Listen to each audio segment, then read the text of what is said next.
Hello students, welcome back to another video. अगर आप लोग BS 6 सेमेस्टर में हैं और सोशियोलॉजी पढ़ रहे हैं और 2026-27 में एग्जाम देने वाले हैं और आपका जो पेपर है वो MCQ बेस पर होता है, तो आज का ये महा मैराथन क्लास आपके लिए बहुत ज़्यादा इम्पोर्टेंट होने वाला है। BS 6 सेमेस्टर में जब आप सोशियोलॉजी पढ़ते हैं तो आपके पेपर नंबर 1 का नाम होता है पॉइनियर्स ऑफ इंडियन सोशियोलॉजी, यानी कि भारतीय समाजशास्त्र के अग्रदूत। तो आज की वीडियो में मैं आपकी टोटल 8 यूनिट से बनने वाले सारे इंपॉर्टेंट MCQs आपको बताने वाली हूँ, जो इस बार ऑल यूनिवर्सिटी में आने वाला है, जहाँ जहाँ पर MCQ बेस पर पेपर होगा। तो चलिए बिना देर किए वीडियो स्टार्ट करते हैं और आपके सारे इंपॉर्टेंट MCQs को देखते हैं। जिन बच्चों ने अभी तक कोई तैयारी नहीं की है, आज का ये वीडियो उनके लिए बहुत ज़्यादा इम्पॉर्टेंट होने वाला है। तो देखिए, आपका पहला वेरी मोस्ट इम्पॉर्टेंट MCQ है, घुरिये का जन्म कब हुआ। तो घुरिये को भारतीय समाजशास्त्र का पिता कहा जाता है और यूनिट नंबर 1 में मैंने आपको GS घुरिये के बारे में पूरा पढ़ा दिया है। देखिए, घुरिये का जन्म हुआ था 1893 में, तो ऑप्शन नंबर डी आपका राइट है। देखिए, सदाशिव घुरिये के बारे में क्वेश्चन ज़रूर बनेगा, तो इनको इंडियन सोशियोलॉजी का फादर भी कहा जाता है और इनसे रिलेटेड जितना भी टॉपिक आपके यूनिट नंबर 1 में दिया गया सब मैं डिटेल में पढ़ा चुकी हूँ। आपके सिलेबस में टोटल 8 यूनिट हैं और 8 यूनिट पर अलग अलग वीडियो अपलोड है, यानी कि आपके सिलेबस में जितने भी समाजशास्त्री के बारे में पढ़ने के लिए दिया गया है सभी पर हम वीडियो अपलोड कर चुके हैं। आपके सोशियोलॉजी के paper number 1 and paper number 2 दोनों की अलग अलग प्लेलिस्ट बनी हुई है। ये चीज़ मैं आपको वीडियो के स्टार्ट में बता रही हूँ ताकि आप जान जाएं कि आपकी सारी क्लासेस डिटेल में नोट्स के साथ अपलोड हो चुकी हैं, ताकि आप लोग अपने यूनिट्स को देखकर भी तैयारी कर सकें। मैंने आपसे कई बार कहा है, MCQs की तैयारी तभी बेस्ट होगी जब डिटेल वीडियो पढ़े होंगे अपने यूनिट की, और मैं पढ़ा चुकी हूँ। और यहाँ पर जो MCQs मैं अपलोड कर रही हूँ यूनिट के बाद आप देखा कीजिए।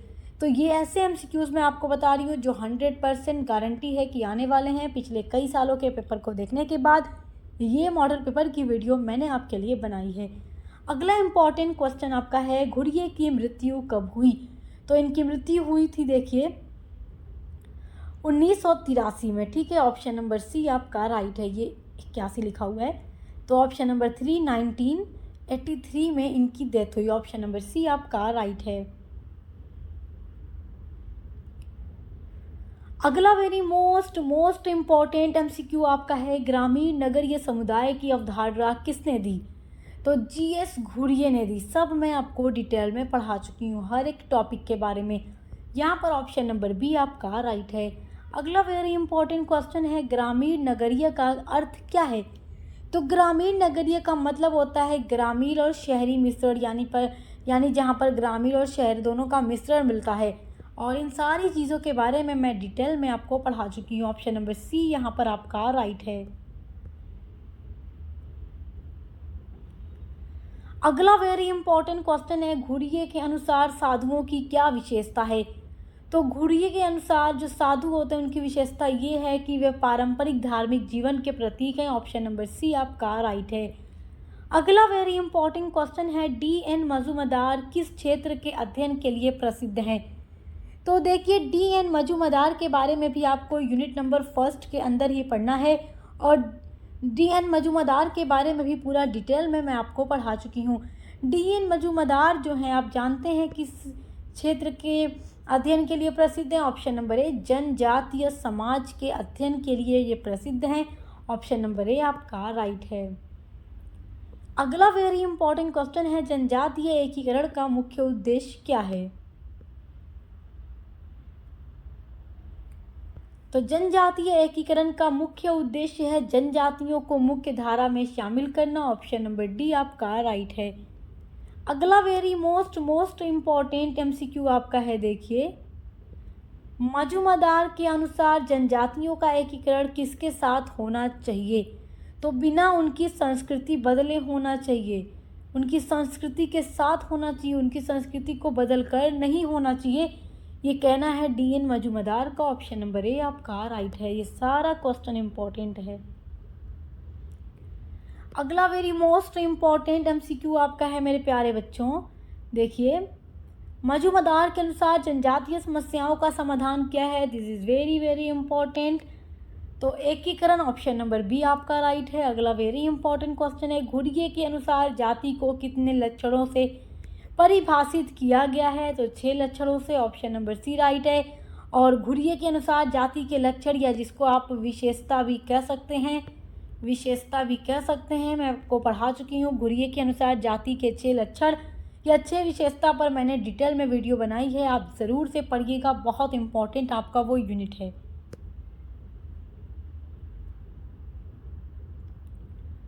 अगला वेरी इंपॉर्टेंट क्वेश्चन है, मजूमदार के दृष्टिकोण में जनजातियों का विकास किस पर निर्भर है? तो किस पर निर्भर है? सामाजिक समायोजन, ऑप्शन नंबर ए आपका राइट है। अगला है, घुरिये के अनुसार जाति व्यवस्था में सामाजिक दूरी किससे बनती है? तो भोजन और विवाह संबंधी प्रतिबंध लगा होता है, इससे बनती है, ऑप्शन बी आपका राइट है। अगला वेरी इंपॉर्टेंट क्वेश्चन है, जीएस घुरिये को भारतीय समाजशास्त्र के किस रूप में जाना जाता है? तो भारतीय समाजशास्त्र के पिता के रूप में जाना जाता है, आपको मैं ये वीडियो के स्टार्ट में बता चुकी हूँ, ऑप्शन नंबर डी आपका राइट है। अगला वेरी मोस्ट इम्पॉर्टेंट एमसीक्यू आपका है, डीएन मजूमदार मुख्यतः किस क्षेत्र के विशेषज्ञ थे? तो जनजातीय समाज के, ऑप्शन नंबर ए आपका राइट है। अगला आपका वेरी इंपॉर्टेंट क्वेश्चन है, घुरिये ने अपनी शिक्षा किस प्रसिद्ध विश्वविद्यालय से प्राप्त की? तो इन्होंने कैम्ब्रिज विश्वविद्यालय से अपनी परीक्षा कंप्लीट की। देखिए, घुरिये जो थे ये संस्कृत के भी स्टूडेंट थे, लेकिन इनका जो रुचि थी वो समाजशास्त्र में हो जाती है, समाजशास्त्र में, और ये समाजशास्त्र का अध्ययन करते हैं, उसका विभाग भी बनाते हैं, और फिर धीरे धीरे ये उसके बारे में बहुत ज़्यादा स्टडी करते हैं, और आज हम इनको भारतीय समाजशास्त्र के पिता के रूप में जानते हैं। तो इन्होंने अपनी जो पढ़ाई कंप्लीट की वो कैम्ब्रिज यूनिवर्सिटी से की, ऑप्शन बी आपका राइट है। अगला है, मजूमदार का संबंध किस प्रमुख भारतीय विश्वविद्यालय से रहा? तो लखनऊ विश्वविद्यालय से डीएन मजूमदार का संबंध रहा, ऑप्शन नंबर डी आपका राइट है। अगला वेरी मोस्ट इम्पॉर्टेंट आपका एमसीक्यू है, घुरिये किस दृष्टिकोण के प्रमुख समर्थक थे? तो ये इंडोलॉजिकल दृष्टिकोण के समर्थक थे, ऑप्शन बी आपका राइट है। अगला है, मजूमदार के अध्ययन का प्रमुख क्षेत्र क्या था? तो जनजाति इनका प्रमुख क्षेत्र था, जिसके बारे में वो स्टडी किया करते थे, ऑप्शन नंबर सी आपका राइट है। अगला है, घुरिये के गुरु कौन थे? तो घुरिये के गुरु कौन थे? WHR रिवर्स इनके गुरु थे, ऑप्शन नंबर सी आपका राइट है। आपका अगला वेरी मोस्ट इम्पॉर्टेंट एमसीक्यू है, घुरिये का संबंध किस संस्था से रहा? तो बॉम्बे यूनिवर्सिटी से इनका संबंध रहा, ऑप्शन नंबर बी आपका राइट है। अगला वेरी मोस्ट इम्पॉर्टेंट एमसीक्यू आपका है, देखिए, घुरिये के अध्ययन का मुख्य विषय क्या था? तो जाति व्यवस्था के बारे में ये सबसे ज़्यादा स्टडी किया करते थे, तो ऑप्शन नंबर ए आपका राइट है, जाति व्यवस्था। आपका अगला इंपॉर्टेंट क्वेश्चन है, राधा कमल मुखर्जी का जन्म कब हुआ था? तो राधा कमल मुखर्जी के बारे में भी मैं आपको पढ़ा चुकी हूँ, यूनिट नंबर 2 में आपको राधा कमल मुखर्जी के बारे में और इनके विचारों के बारे में पढ़ना है, जो इन्होंने समाजशास्त्र में दिए हैं, अपनी जो इनकी अवधारणा है उनके बारे में मैं पढ़ा चुकी हूँ। राधा कमल मुखर्जी के बारे में पढ़ने के लिए आप यूनिट नंबर 2 को ज़रूर देखिएगा। राधा कमल मुखर्जी का जन्म हुआ था 1889 में, ऑप्शन नंबर ए आपका राइट है। आपका अगला वेरी इंपॉर्टेंट क्वेश्चन है, राधा कमल मुखर्जी का संबंध किस विश्वविद्यालय से रहा? तो लखनऊ विश्वविद्यालय से रहा, ऑप्शन नंबर बी आपका राइट है। अगला इंपॉर्टेंट क्वेश्चन है, सोशल स्ट्रक्चर ऑफ वैल्यूज़ का मुख्य आधार क्या था? तो देखिए, सोशल स्ट्रक्चर ऑफ वैल्यूज़ का मुख्य आधार था सामाजिक मूल्य, और सामाजिक मूल्य के बारे में राधा कमल मुखर्जी ने अपनी विचारधारा दी है, अपने विचार प्रस्तुत किए हैं, जो आपको मैं डिटेल में यूनिट नंबर 2 में पढ़ा चुकी हूँ। आपका अगला वेरी मोस्ट इम्पॉर्टेंट क्वेश्चन है, देखिए, बहुत ज़्यादा इम्पॉर्टेंट है आपके लिए, वैल्यूज़ यानी मूल्य समाज में क्या काम करते हैं? तो ये सामाजिक नियंत्रण का काम करते हैं, ऑप्शन नंबर बी आपका राइट है। अगला वेरी इंपॉर्टेंट क्वेश्चन है, सामाजिक पारिस्थितिकी में मुख्य ध्यान किस पर होता है? तो मानव और पर्यावरण का संबंध, ऑप्शन नंबर सी आपका राइट है। सामाजिक पारिस्थितिकी के बारे में भी राधा कमल मुखर्जी ने अपने विचार दिए हैं, जो मैं आपको यूनिट नंबर 2 में पढ़ा चुकी हूँ। अगला इम्पॉर्टेंट क्वेश्चन है, मुखर्जी के अनुसार समाज का संतुलन किससे बनता है? तो मूल्यों के समन्वय से समाज में संतुलन बनता है, डॉक्टर राधा कमल मुखर्जी के अनुसार। ऑप्शन नंबर डी आपका राइट है।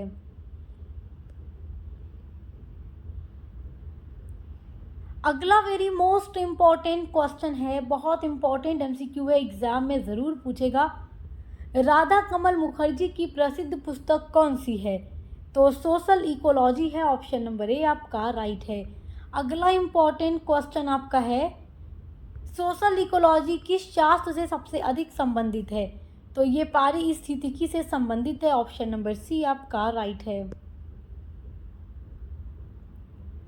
अगला इम्पॉर्टेंट एमसीक्यू आपका है मेरे प्यारे बच्चों, देखिए, मुखर्जी के अनुसार समाज और प्रकृति का संबंध कैसा है? तो मुखर्जी के अनुसार समाज और प्रकृति का जो संबंध है ये परस्पर निर्भर है एक दूसरे पे, ऑप्शन नंबर डी राइट है।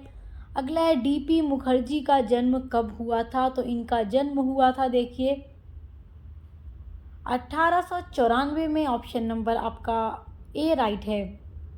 डीपी मुखर्जी के बारे में भी मैं आपको पढ़ा चुकी हूँ। यूनिट नंबर 3 में मैंने आपको डीपी मुखर्जी के बारे में पढ़ाया है। ऑप्शन नंबर यहाँ पर आपका जो है ए राइट है।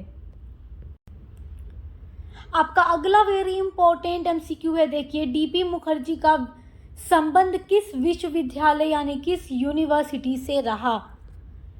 तो डीपी मुखर्जी का संबंध रहा लखनऊ विश्वविद्यालय से, ऑप्शन नंबर बी आपका राइट है। अगला है, डीपी मुखर्जी की प्रसिद्ध पुस्तक कौन सी है? तो modern Indian culture DP Mukherjee की बहुत ही फेमस बुक है, ऑप्शन नंबर सी आपका राइट है। डीपी मुखर्जी की मृत्यु कब हुई? देखिए, जो भी समाजशास्त्री हैं उनका जन्म और मृत्यु आपको याद रखना है, ये आपके लिए बहुत ज़्यादा इम्पोर्टेंट एमसीक्यू है। डीपी मुखर्जी की मृत्यु हुई थी 1961 में, ऑप्शन नंबर डी आपका राइट है। अगला है, डीपी मुखर्जी किस दृष्टिकोण के लिए प्रसिद्ध हैं? तो ये मार्क्सवादी दृष्टिकोण के लिए प्रसिद्ध हैं, ऑप्शन नंबर ए आपका राइट है। मैं डीपी मुखर्जी के बारे में यूनिट नंबर 3 में आपको पूरा डिटेल में पढ़ा चुकी हूँ।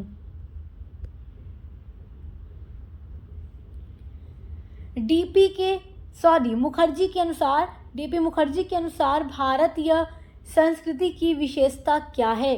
तो विविधता में भी एकता है, क्योंकि हमारे भारत में हर जाति धर्म के लोग रहते हैं। तो मुखर्जी का कहना है कि भारतीय संस्कृति की विशेषता ये है कि यहाँ पर विविधता में भी एकता है, ऑप्शन नंबर ए राइट है। अगला है, इरावती कर्वे का जन्म कब हुआ? तो इरावती कर्वे के बारे में मैं आपको यूनिट नंबर 4 में पढ़ा चुकी हूँ। अगर आपको इरावती कर्वे के बारे में पढ़ना है तो आप अपने यूनिट नंबर 4 चेक कर लीजिएगा। आपकी टोटल 8 यूनिट हम डिटेल में पढ़ा चुके हैं। इरावती कर्वे के बारे में और इनके दिए गए विचारों के बारे में जो आपके सिलेबस में दिया गया है, सब मैं यूनिट नंबर 4 में आपको पढ़ा चुकी हूँ। इरावती कर्वे का जन्म 1905 में हुआ था, ऑप्शन नंबर डी आपका राइट है। अगला है, इरावती कर्वे का संबंध किस विश्वविद्यालय से था, किस यूनिवर्सिटी से था?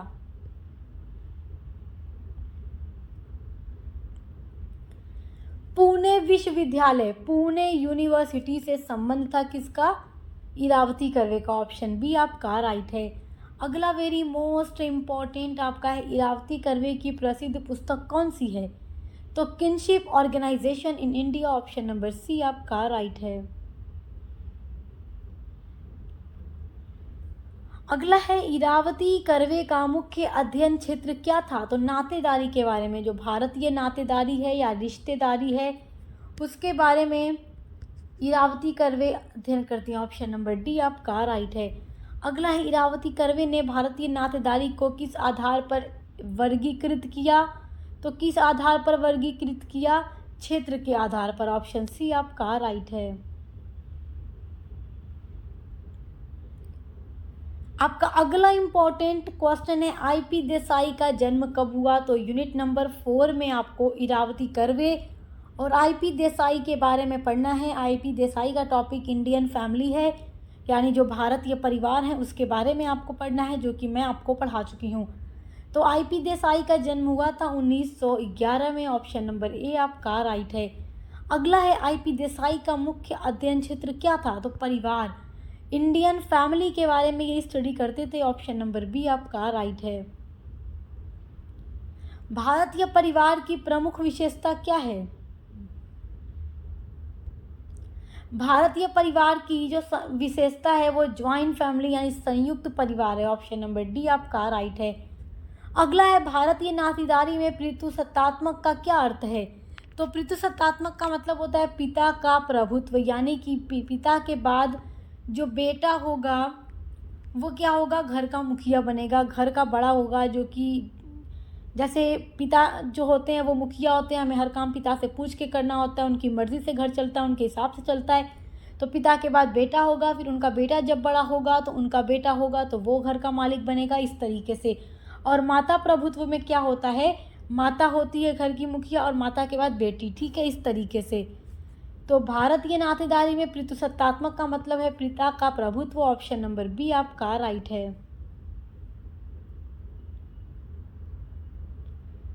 अगला है नातेदारी में गोत्र का संबंध किससे होता है? तो विवाह निषेध से होता है, विवाह निषेध से। ऑप्शन नंबर आपका ए राइट है। अगला है एम.एन. श्रीनिवास का जन्म कब हुआ? तो देखिए आपको एम.एन. श्रीनिवास के बारे में यूनिट नंबर 5 में पढ़ना है।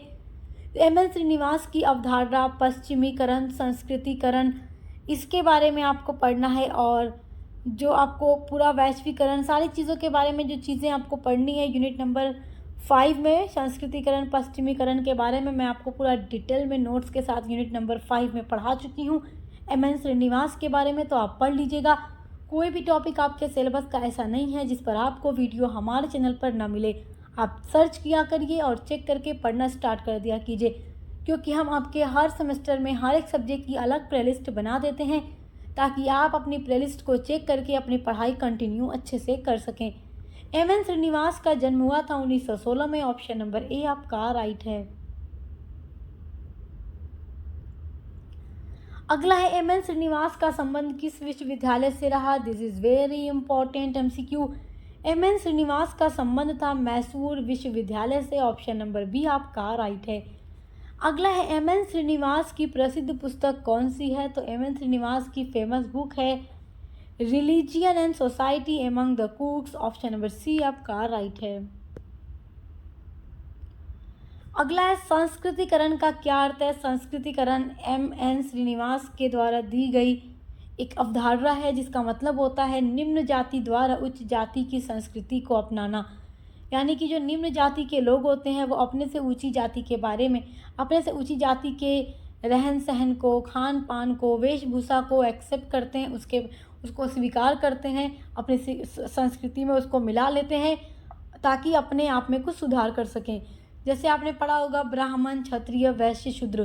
तो जो शूद्र होते हैं, चाहे तो वो ब्राह्मण या क्षत्रिय या वैश्य, किसी को भी अपना आइडियल मानकर उनकी संस्कृति को अपनाने लगते हैं। यानी निम्न जाति जो है अपने से उच्च जाति को जब फॉलो करती है, वो किस तरीके के कपड़े पहन रहे हैं, वो कैसे खाना खा रहे हैं, उनका रहन सहन कैसा है, उसको अपनाकर अपने भी उस तरीके से रहना शुरू कर देती है, तो वो संस्कृतिकरण होता है। और पश्चिमीकरण क्या होता है कि जब भारतीय लोग अंग्रेज़ों के कल्चर को अपनी संस्कृति में अडॉप्ट कर रहे थे, जब हमारे भारत में अंग्रेज़ों का शासन था। देखिए हम 1947 में 15 अगस्त को हमेशा के लिए आज़ाद हो गए। उससे पहले अंग्रेज़ हमारे भारत पर शासन कर रहे थे। तो एम.एन. श्रीनिवास ने देखा कि जब अंग्रेज़ भारत में आए तो वो अपनी संस्कृति अपने साथ लेकर आए। टाई लगाते थे वो लोग, तो इंडियन लोगों ने भी टाई लगाना शुरू कर दिया। वो जिस तरीके के एक फॉर्मल सूट पहनते थे, इंडियन लोगों ने भी पहनना शुरू कर दिया। इंग्लिश बोलना शुरू कर दिया, इंग्लिश पढ़ना शुरू कर दिया। उनके हिसाब वो जिस तरीके से खाते पीते थे, उनका जो स्टाइल था वो लोगों ने फॉलो करना शुरू कर दिया। तो जब जो वेस्टर्न कल्चर था इंडियन कल्चर में जब अडॉप्ट करने लगे लोग, तो उसको एम.एन. श्रीनिवास ने पश्चिमीकरण की संज्ञा दे दी। और जब इंडिया के अंदर जो निम्न जातियां अपने से उच्च जातियों को फॉलो करने लगी, उसको एम.एन. श्रीनिवास ने संस्कृतिकरण की संज्ञा दे दी। तो संस्कृतिकरण का मतलब ही होता है निम्न जाति द्वारा उच्च जाति की संस्कृति को अपनाना। ऑप्शन नंबर ए आपका राइट है।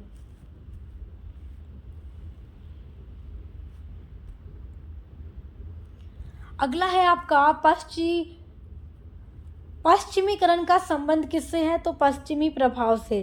तो पाश्चात्यकरण का संबंध पश्चिमी प्रभाव से है। ऑप्शन नंबर डी आपका राइट है।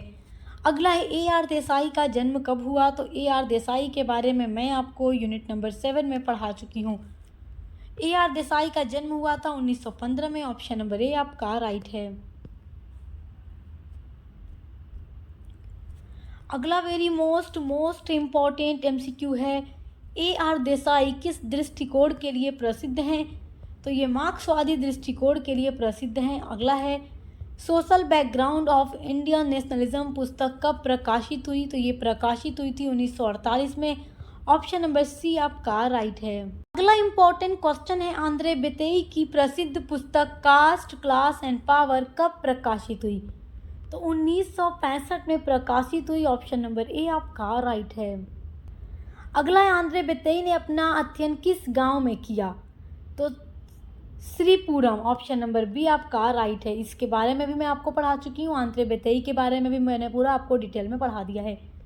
अगला है, बेतेई के अनुसार जाति किस प्रकार की स्थिति है? तो ये जन्म आधारित स्थिति है, क्योंकि इंसान जिस जाति में पैदा हो जाता है वो उस जाति का हो जाता है। ये मतलब बदली नहीं जा सकती, जन्म से ये हमें प्राप्त हो जाती है। अगला है, वर्ग का मुख्य आधार क्या है? तो आर्थिक स्थिति है। ऑप्शन नंबर डी राइट है। अगला इंपॉर्टेंट आपका एमसीक्यू है, बेतेई के अनुसार भारतीय समाज में असमानता किन पर आधारित है? तो जाति, वर्ग और शक्ति पर आधारित है। ऑप्शन ए आपका राइट है। अगला है, वर्ग की विशेषता क्या है? तो खुला और गतिशील होता है। जाति का संबंध किससे है? तो शक्ति से। ऑप्शन सी आपका राइट है। तो आज की वीडियो में जितना भी मोस्ट इम्पॉर्टेंट एमसीक्यू मैंने आपको बताया है, आप इनको अच्छे से तैयार कर लीजिए, because this is very very important for your exam 2026-27 and आने वाले सभी वर्षों के लिए भी इम्पॉर्टेंट होगा। तो अच्छे से पढ़ाई करते रहिए। पेपर 2 के लिए भी आप चैनल पर विजिट कर सकते हैं। पेपर 2 की भी अलग से प्लेलिस्ट बनी हुई है सोशियोलॉजी की, और आपके को करिकुलर की भी पूरी क्लासेस चल रही हैं, प्लेलिस्ट बनी हुई है। तो अच्छे से पढ़ाई करते रहिए, एग्जाम की तैयारी करते रहिए। Best of luck. अब मिलते हैं अगली वीडियो के साथ।